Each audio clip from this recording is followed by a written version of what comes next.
Well, an interesting online column at cbc.ca this week by former Conservative cabinet minister Stockwell Day. His target, in a way, is Twitter, not the social media site itself, but the impact it has on politics and journalism. You know the term, it's blowing up on Twitter, an issue is blowing up on Twitter. It's used occasionally by some politicians. It's used a lot by a lot of political reporters, especially in Ottawa. Here's one of Stockwell Day's quotes about that. First, the universe that is exploding is often only a tiny, albeit activist, sliver of the overall population. Second, many times the apparently spontaneous expression is actually a result of coordination among groups that have well-honed lists of responders willing and able to fire out intimidating messages to media networks or even to advertisers on those networks. All right, Jamie and David are here in Toronto. Kathleen is in Ottawa tonight. How accurate is that thought from Stockwell Day, Jamie? Well, it's actually pretty accurate, Peter, and it's changing the way we do things in some ways and actually not changing the way we do things in others. There's not a lot of evidence that Twitter changes a lot of people's minds, but two things that it does. One is it drives politicians crazy, and it allows strategists to be agnostic as to geography. We used to be able to torment politicians based on a geographical basis. But social media and Twitter allowed us to cum little groups of people from all across the country and all of a sudden cause a big problem for the government. Like last week, we saw a lot of that on the temporary foreign workers, where we were able to get reaction from all across the country. The second thing it does is it puts pressure on conventional journalists, mainstream journalists, in what we call a rush to air and a rush to print. They move more quickly to move their stories because they don't want to be scooped on Twitter. Kathleen. Yeah, it's very true what Jamie says. The group of people who are on Twitter are what I would call influencers, right? So they're politically engaged people, they're politicians, or they might be journalists. It would be a mistake to think that Twitter represents the general population of Canada and their opinions. You know, with all due respect, for example, I could cite Andrew Coyne, a columnist and pundit on your At Issue panel. If anyone was to actually look at Andrew Coyne's Twitter feed, you know, he is not representative in terms of the time he spends on Twitter as like general Canadians, right? With all respect to Andrew. So I think that it needs to be monitored. You need to service Twitter because those influencers are really important to strategists, but don't mistake it for general opinion. You know Andrew does get the last word by being Thursday, not Tuesday. Yes, I'm sure he will. Okay. Or on Twitter, or on Twitter tonight, I'm sure. Yeah, in mere moments, actually. It will blow up. Yeah. David.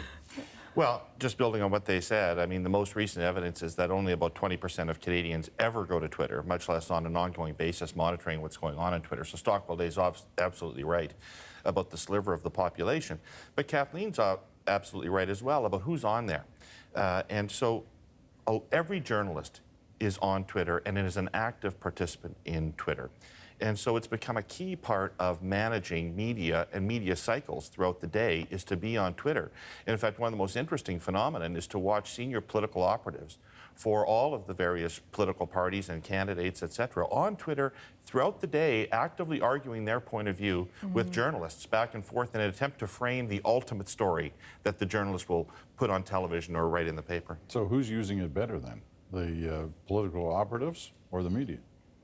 I think you're making it sound like the political operatives are, because they're influencing the end game, the end story. Well, they have more of an objective out of it. I mean, to my eye, I think journalists mostly use it out of interest sake and to talk to each other throughout the course of the day about events.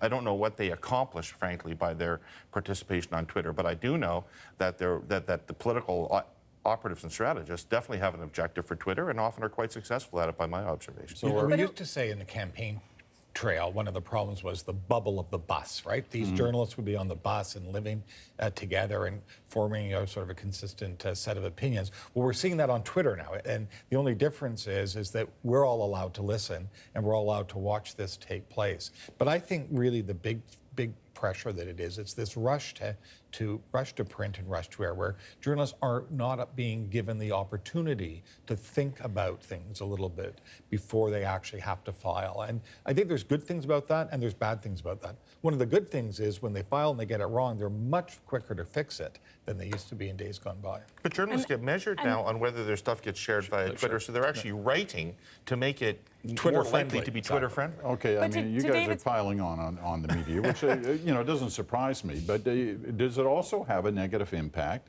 on the inside on political strategy. Kathleen. Well, I think one of the advantages for insiders or strategists is that you can actually do a lot of quick reaction, like David referred to. So Twitter was great during any kind of debate because you can actually put your reality checks or your spin out there immediately, like David said. But where it is difficult, I think, is that, as a strategist, you can't only look at Twitter because it is an echo chamber, like Jamie said, and you've got to reach beyond that. So I always argue with my press secretaries, or used to at least, say you have to reach out to the local newspapers or the local media channels or private radio stations, because that's where the majority of Canadians are getting their sources of news. So that's really important. But here's where strategists get it all wrong, and they get it wrong in a really profound way. They're like 7-year-olds playing soccer, and they're all chasing after whatever the ridiculous issue of the moment is. They're saying really stupid things. We have more people getting fired because of ridiculous things that they say on Twitter, and they're spending a whole bunch of time on stuff that doesn't matter at all. So I think strategists and people who participate in political offices and campaigns have a lot to learn about it as well. I And they also have think to be careful about their a resources. breathalyzer should be put on one too, so that sometimes you can't. That's true, 2-hour but- delay before it gets sent. Yeah, David. Well, the other danger for people in politics about Twitter is that not only is Twitter itself unrepresentative, I think the way people use Twitter accentuates its unrepresentativeness. So, except for the trolls out there that are monitoring people that they hate in order to fight and attack with them, most people tend to follow like-minded people on Twitter. And so they reinforce like specialized news sources, whether it's Sun News or Fox News or MSNBC, reinforces your own opinion and limits the number of sources you're getting information from. And it can ultimately be quite misleading. For the first couple of weeks of the 2011 campaign, my Twitter feed had the impression that the Ignatieff campaign was going quite well. Because Of course, but you only follow Liberals, David. I apparently follow too many of them. But as a consequence, I actually have broadened out the type of people that I have on Twitter to try to make it more representative. But it's human instinct to try to follow people who generally say things that you agree with. Okay, I want to throw another quote up on the screen here now. This one comes from Andrew McDougall, who used to be Stephen Harper's chief spokesman. He's left, not only has he left politics in Canada, he's left Canada. He's in London now, but he tweeted yesterday, "It used to be that a politician would say something dumb and people would titter, call him a moron and move on. Now reporters opposing Flax or a random passerby tweets it for all to see, and then people retweet it. Then it's officially a thing." Now, I'm not sure that we ignored politicians who said dumb things before, but I get his second point.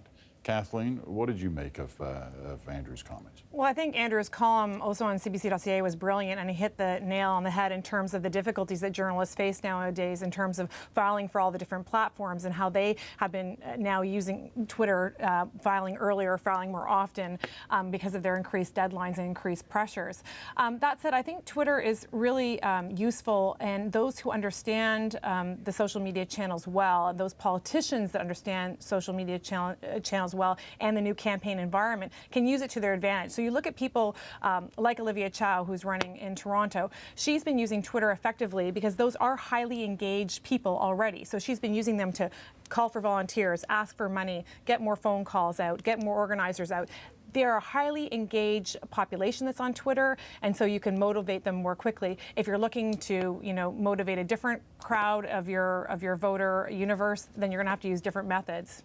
All right, David, you weren't in full agreement with what Andrew was saying in his column. Well, I'm not, because I think that it's actually worked to the advantage of politicians generally and people in public life generally.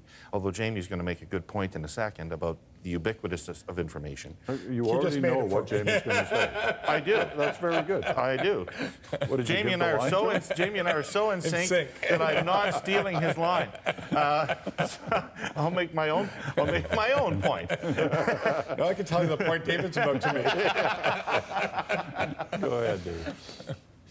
Maybe I've forgotten the point I was about to make. No, I think that Twitter is an advantage ultimately, not an advantage, but not Twitter, but the diffusion of news sources. Because when there was mass media, TV news broadcasts that almost everybody watched, newspapers that almost everybody read, then an error by a politician or a gaffe by a politician was quite centrally interpreted for the public and disseminated absolutely massively. Now, with the diffusion of sources, whether it be Twitter or specialized news channels, you get, first of all, a fragment of the population seeing or hearing about the gaffe and hearing about it from multiple different sort of perspectives and interpretations. So I think that actually they're better off now than they were in the day when dropping a football could get you on the front page of every paper and everybody was reading the paper. Robert Stanfield, 1974 or 72, one of those two elections. Okay, Jamie, we all know what you were going to say, but say it anyway. I think one of the ways that Twitter works, it works to amplify a story that already exists. Take one from this week, the controversy in Alberta about former Premier Redford being away from the legislature. Well, that story would have run, it may have gotten a little bit of attention, but the fact that somebody took, or some people had these things in their hands, which aren't phones, they're cameras, and began to take pictures of the former Premier in Palm Springs and then send that out via Twitter, made the story more real. A picture being 1,000 words, much more likely to have caught it than in the old days when somebody would have had to send a photographer, find or take the picture. So I think what it did is it ramps up the intensity of these issues very, very quickly. All right, we're going to leave it at that. It's been a good discussion, and we all have to, quickly get back to see what our Twitter feeds are saying. All right, Kathleen in Ottawa this week, thank you, and Jamie and David here in Toronto. The Insiders will be back in a couple of weeks.